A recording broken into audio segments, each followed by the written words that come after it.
Okay, welcome back. Let's continue talk about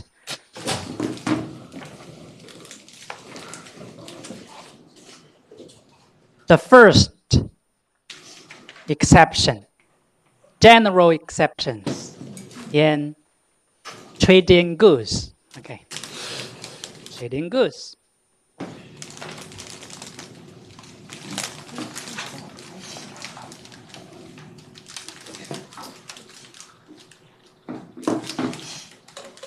I think we've already finished the general exception on trade in goods. Then let's move on to next part. The general exceptions under Article 14 of GATS, which means the general exceptions on trade in services. Trade in services. Yeah.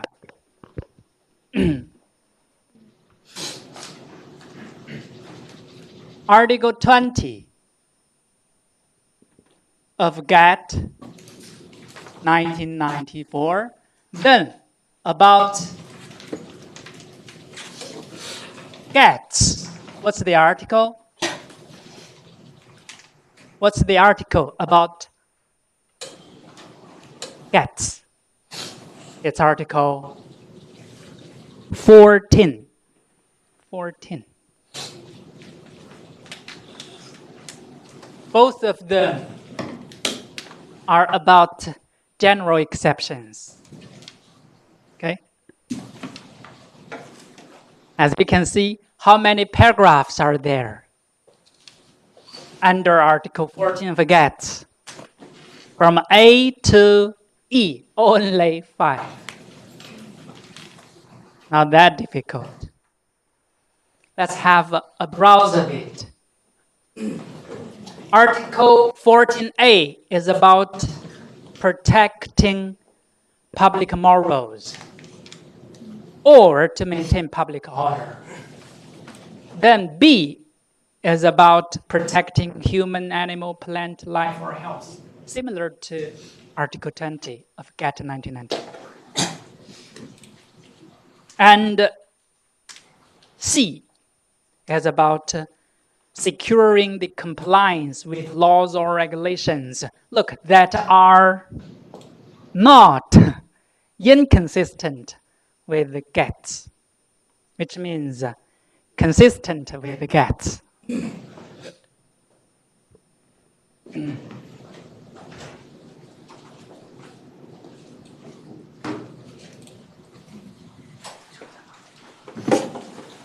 Similar to Article 20 of GATT 1994, then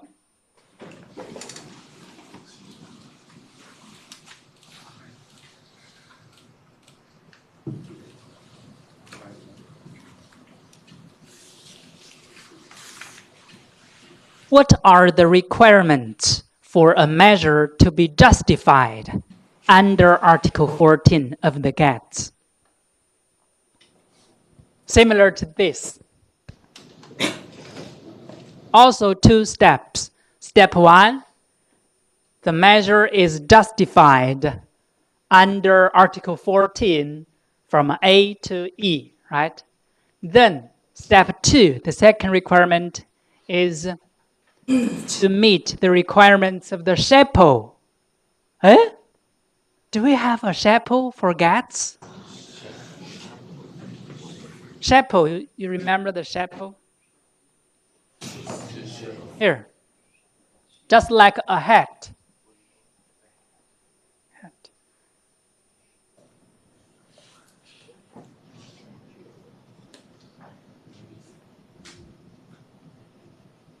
The preface, the introductory language. Does Article 14 of GATS have a SHAPO?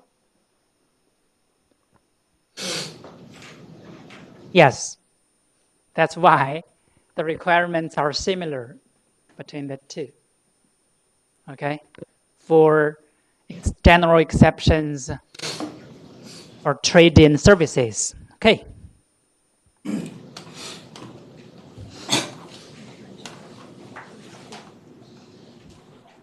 Then, next question.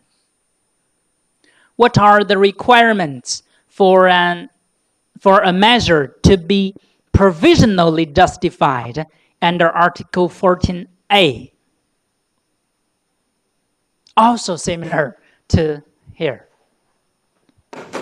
The measure is designed to protect the public morals. Then the measure is necessary to protect public morals. Okay? Good. Also similar.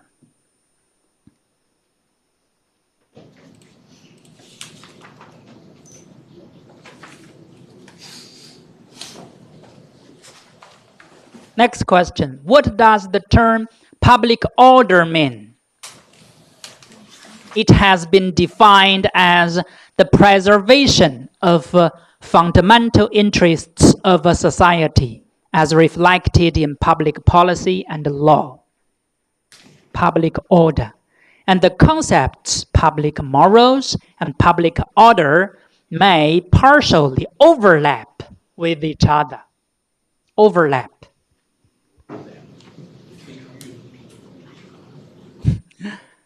Okay. Regarding whether the measure is necessary to protect public morals or public order, please refer to the established case law on Article 20A, B, and D of the GATT 1994. Okay.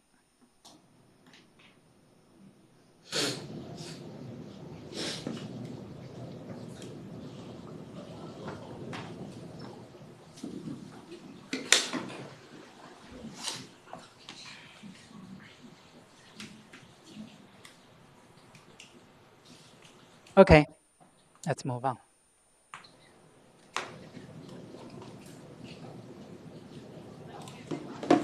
Two requirements, as you can see, similar to that of Article 20 of GATT 1994, right?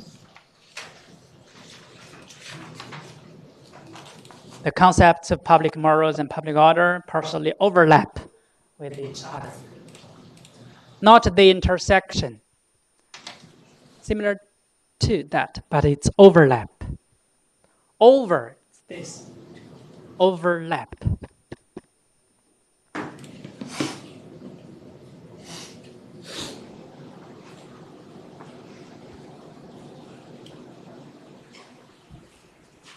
Then let's move on to this Article 14C of the GATT. What's Article 14C about? To ensure the compliance with those national laws and regulations. Then the question would be, what are the requirements for an otherwise GATT inconsistent measure to be justified by Article 14C? 3 requirements. 1, 2, 3. First, the measure has been designed to secure. Blah, blah, blah. Second, the national laws and regulations concerned are not inconsistent with the GATT, which means consistent with the GATT. And number 3 is the measure is necessary to ensure compliance. Blah, blah, blah. Another question. What's this article similar to under GATT 1994? Is it Article 20C of GATT 1994? No. It's similar to which here? Similar to Article 20D of GATT 1994. Both of them are about the compliance of national laws and regulations, okay?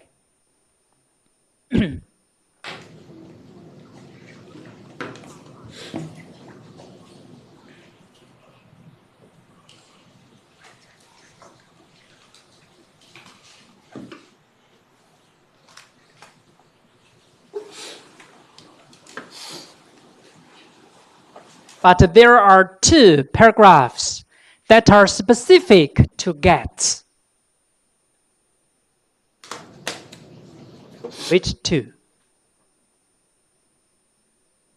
Specific to gets.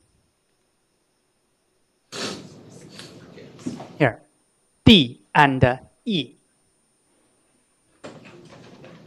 For example, here, A,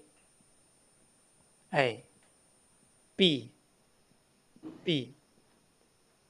I mean, this is 14, okay? This is 20, okay? This is 14. And C, sorry, here. C, here is D. And for the D and E, these two are specific to gets, which means there are no counterparts. There are no counterparts in get 20 of in Article 20 of GET 1994.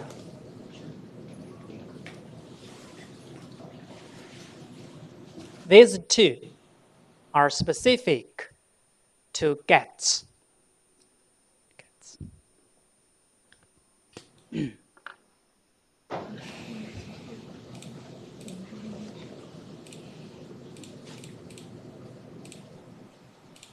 will not go to the detailed content of paragraph D and E of GET, of Article 14 of GET.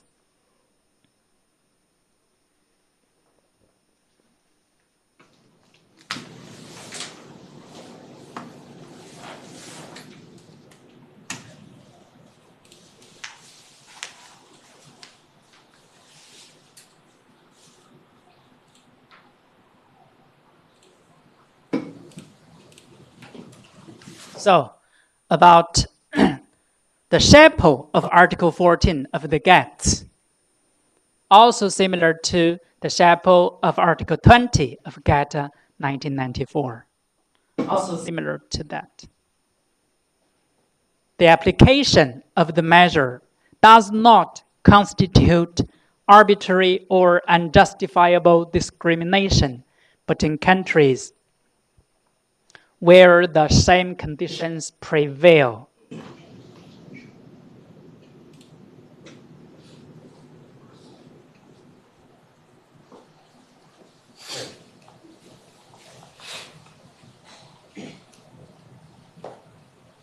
Look, I'll just explain these two words again.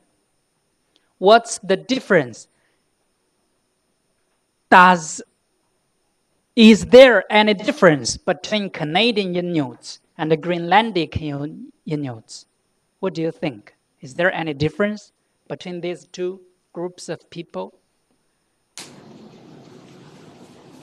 Huh? And the seals hunted by these two. Any difference? I don't think so, because both of them are Inuits. Both of them live on the killing and the hunting of seals. Right? They're just Inuits. They are just located in different places, continents. Their lifestyles the same. That's why you need to treat these two groups of people, Inuits, equally. If they're not treated equally, there would be discrimination. Yes? But what if the conditions are not the same? Look.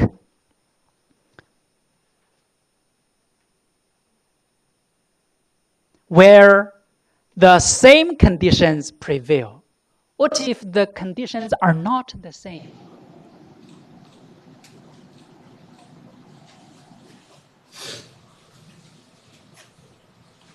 Then for different conditions, we adopt different measures. That would be non-discrimination, yes or no?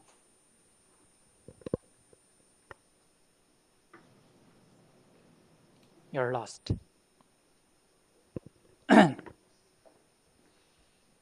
Look, if Canadian Inuits and the Greenlandic Inuits, they are the same, then the measures should also be the same, right?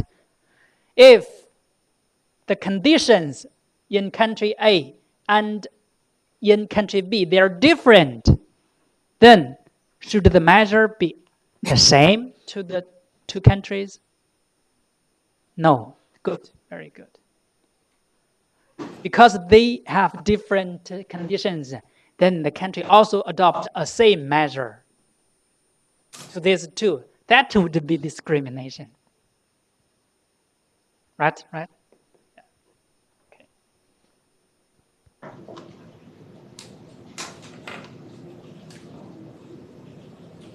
Okay, move on to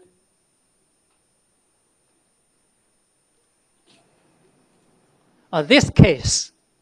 About this case is rather famous. U.S. gambling. Gambling means 赌博, lottery, something like that. Gambling. But it's a kind of remote gambling, online gambling. Online service. Online supply of service of gambling. Okay. Again, let's see whether there is discrimination here. How does the discrimination occur?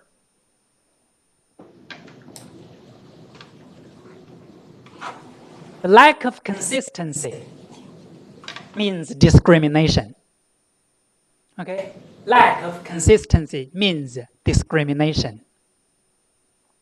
In the application of the prohibition on remote gambling services, the supply of these services by foreign providers was clearly prohibited.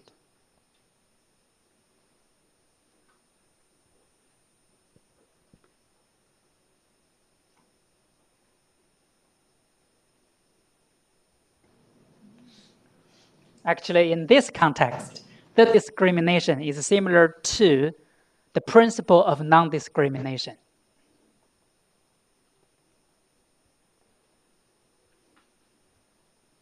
Okay, so much about that.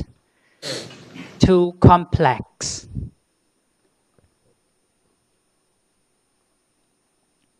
Then let's move on to next exception.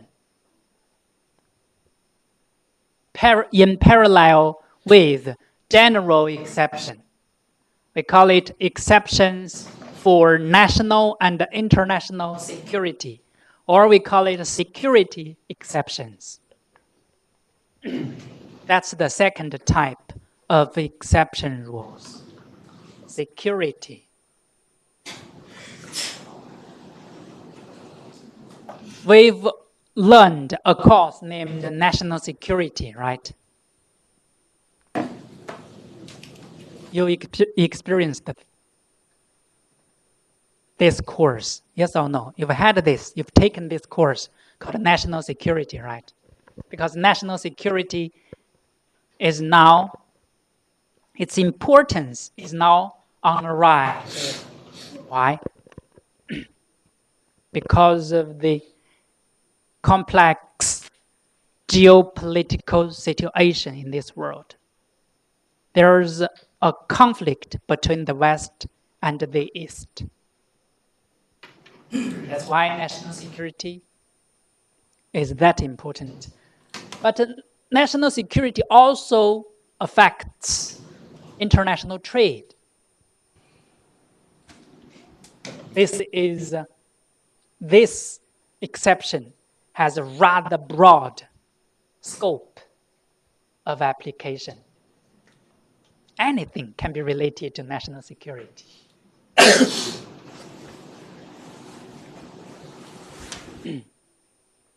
I'll give you an example.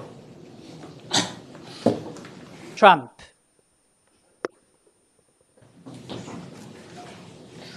says the fentanyl also relates to its own national security. Why? Because fentanyl caused deaths of 20,000. Not that many, maybe 200,000 deaths in the United States. This fentanyl, again, fentanyl.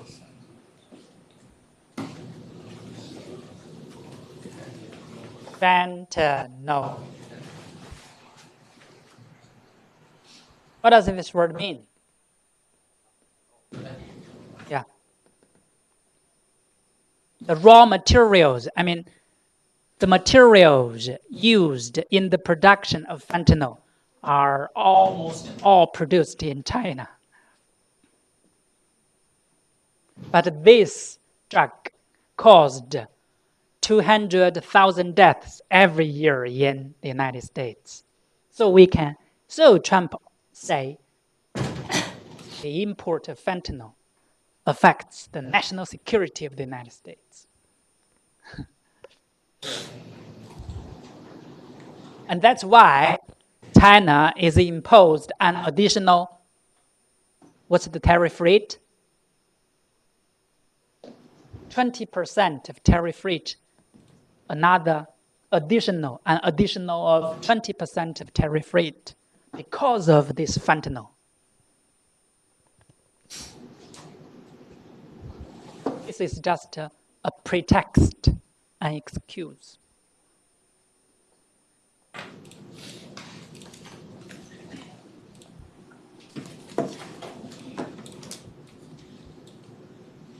Do you think fentanyl relates to national security? What's your opinion? No. No, okay. Then how to define national security?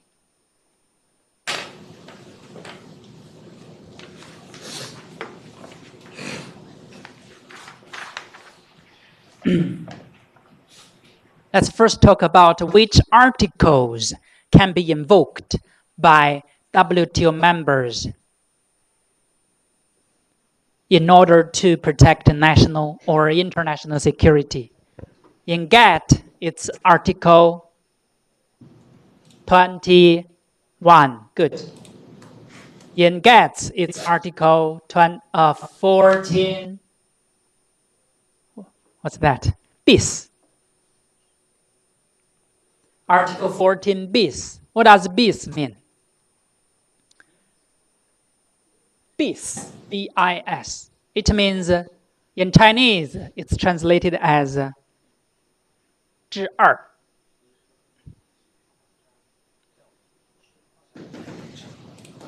第14条之二.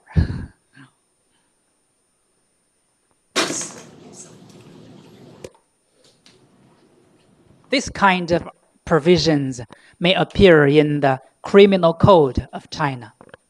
Criminal Code.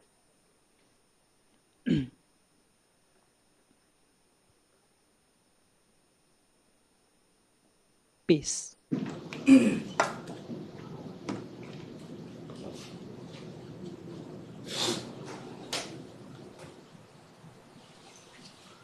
What are essential security interests composed of? What does essential security interests mean? Security mean?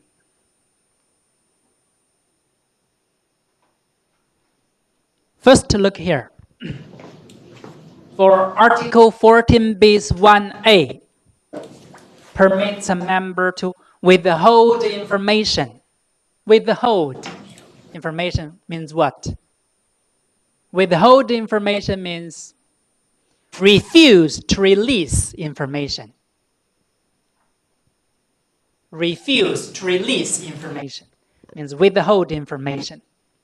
When the country considers disclosure of that information contrary to its essential security interests. And what else? Look, Article 14 bis 1b of the GATS allow a member to take any action it considers necessary for the protection of its essential interests, security interests, relating to 1, 2, 3. First one, fissionable materials. 2, relating to trade in arms or in other materials. Weapons. Arms means weapons. And number 3, taken in times of war or other emergency in international relations. For example, the Russia-Ukraine war. The current Russia-Ukraine war is something related to essential security interests, can be used as a justification. Or other emergency in international relations.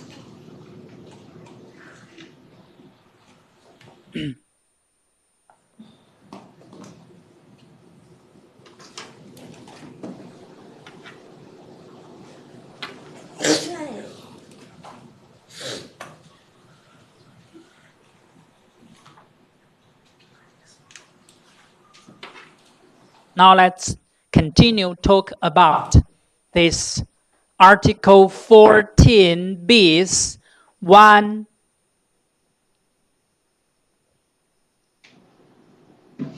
B 3.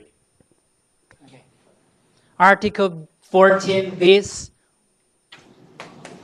colon 1 B 3. What's this article about? Pay attention to this colon, okay? This is called colon. This is called a semicolon. Colon, semicolon, this. Article 14 bis colon 1 B 3. Which one? Just this one. In times of war or other emergency in international relations. Okay? Actually, I'd better change these numerals into Roman numerals. That's better.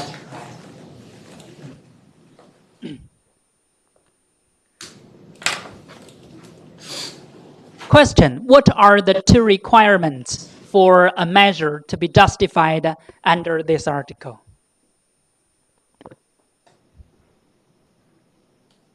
Also, two. Look. Oh, not that one.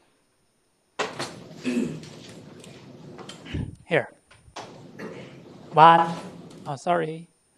14 article, not this one. No. Here. 21. No. Here. No. Huh? I'm sorry. I made a mistake. This is 14. Okay, this is 14. This is related to trading services, about security. About security.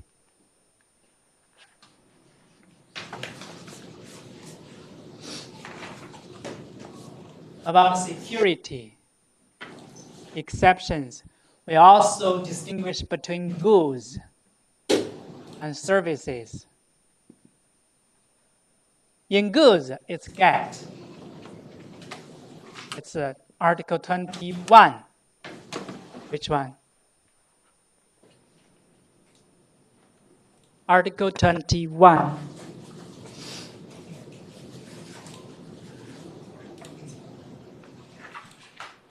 It's about Article 21b3.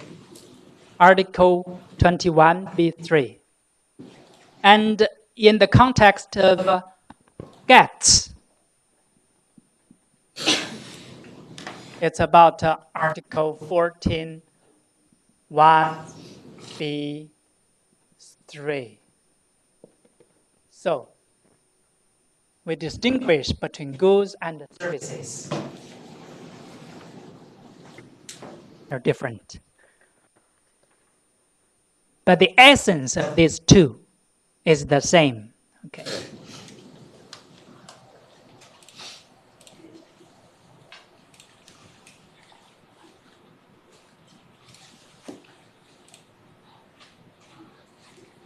Another important issue is that no, let's first find the two conditions.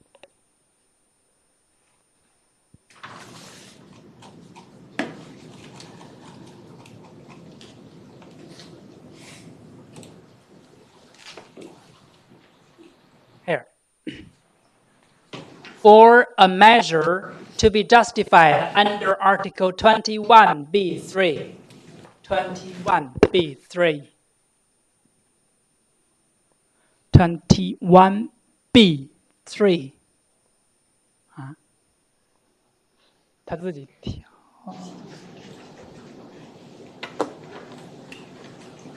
Here, 21b3.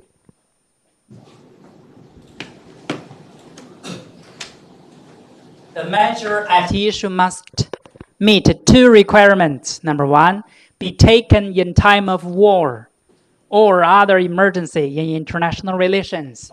Two, be a measure which the member considers necessary for the protection of its essential security interests. These are the two requirements.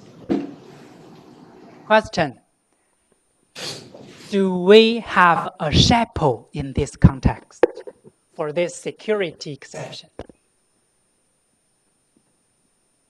Do we have a chapeau here? The answer is no. The chapeau is only for general exceptions. Okay? Only for general exceptions. For security exception, there is no chapeau involved.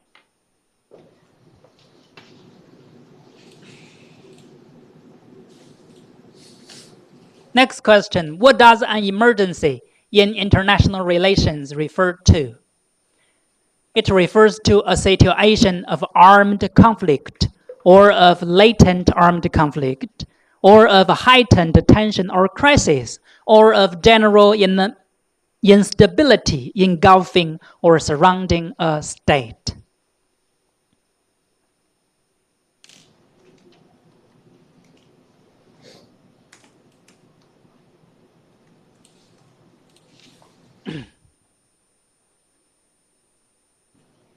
Have you noticed this word? It's rather important but confusing. Which word? This word. It considers necessary.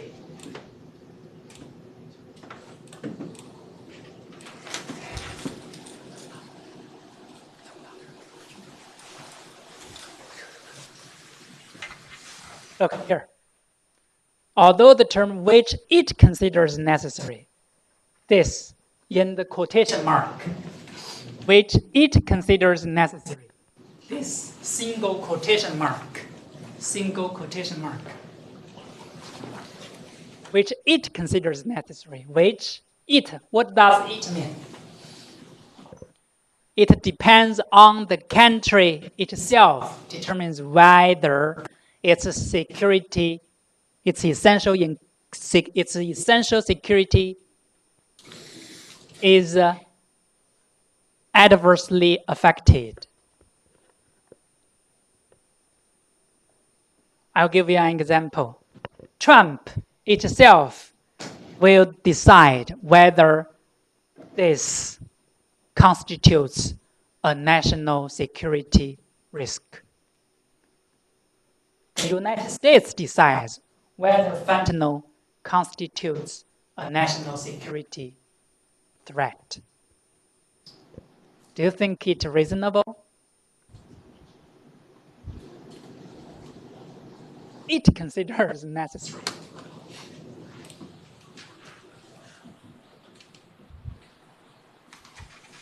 Unreasonable, right? It gives the country, the member, invoking article of the security exception, huge power. Because it is up to itself to consider whether the measure is necessary or not. But there is a limitation to that. The limitation is, in general, it is left to each member to define its essential security interests. Then there is a limitation to this discretion, which is the limitation.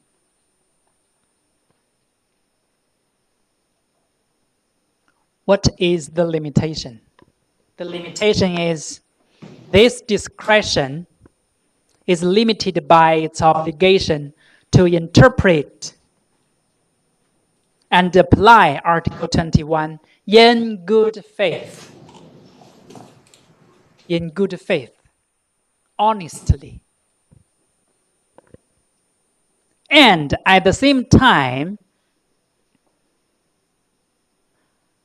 the discretion of a member invoking Article 21 of GATT 1994 is subject to the determination by a panel.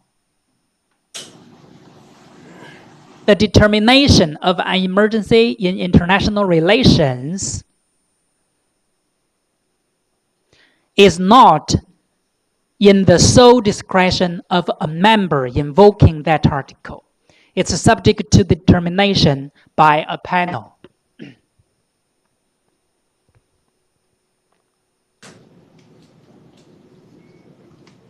Okay, that's everything I'd like to talk about today, about the general exceptions and the security exceptions.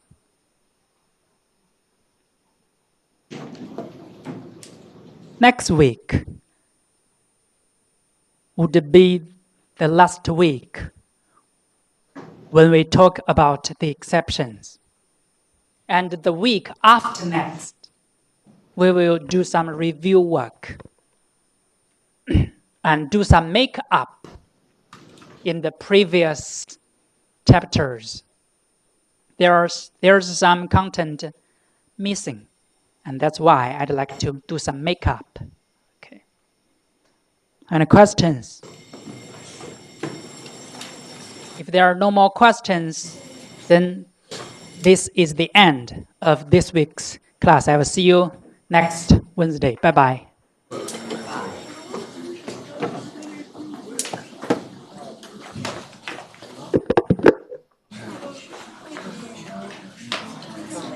话筒已归还，谢谢。不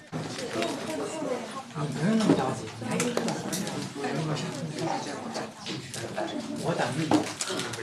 在办公室，你去，你送他办公室，送他办公室，你老婆在干。